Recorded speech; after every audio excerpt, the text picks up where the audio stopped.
என்ன அத்தா மரத்தடியில் ஏதாவது ஞானம் கிடைக்குதா என்ன இங்கே வந்து உட்காந்துருக்கீங்க? அதெல்லாம் ஒன்றும் இல்லை, சும்மா தான். 2 நாளாகவே ஏதோ யோசனையாகவே சுற்றிக்கிட்டு இருக்கீங்க, என்னன்னு தான் சொல்லுங்களேன்.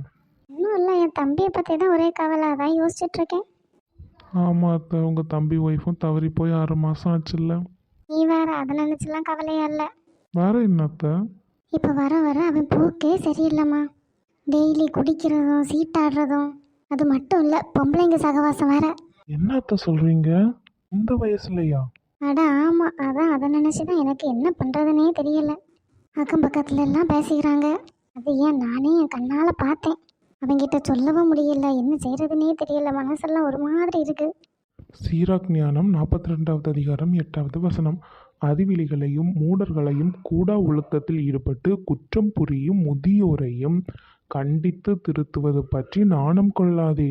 அப்போது நீ உண்மையிலேயே நற்பயிற்சி பெற்றவனாய் இருப்பாய், வாழ்வோர் அனைவருக்கும் ஏற்புடையவனாவாய். பார்த்தீங்களா, நம்ம பைபிள்லேயே சொல்லியிருக்கு. குற்றம் புரியும், அதாவது கூடா ஒழுக்கத்தில் ஈடுபட்டு குற்றம் புரியும் முதியவர்களை கண்டித்து திருத்துவது பற்றி நாணம் கொள்ளக்கூடாதாம். அதனால எப்படி என் தம்பிகிட்ட கேட்குறது, இது அதுன்னெலாம் யோசிக்காதீங்க. இந்த வசனத்தை சொல்லி நல்லா ஜெபிச்சுட்டு போய் பேசுங்க அத்தை. அதுவும் உண்மைதான் ஜீவி. 4 பேர் கேவலமாக பேசுகிறதுக்கு நான் என் தம்பியை கண்டிச்சு தட்டுறதுக்கு ஏன் இப்படி தவிச்சுக்கிட்டு இருக்கேன்? என்னவோ இந்த வசனத்தை கேட்டதும் கொஞ்சம் தெம்பாக தான் இருக்குது. இதை நல்லா ஜெபிச்சுட்டு நான் கண்டிப்பாக அவங்ககிட்ட போய் பேசுகிறேன், எல்லாம் மாறும். ரொம்ப நன்றிம்மா.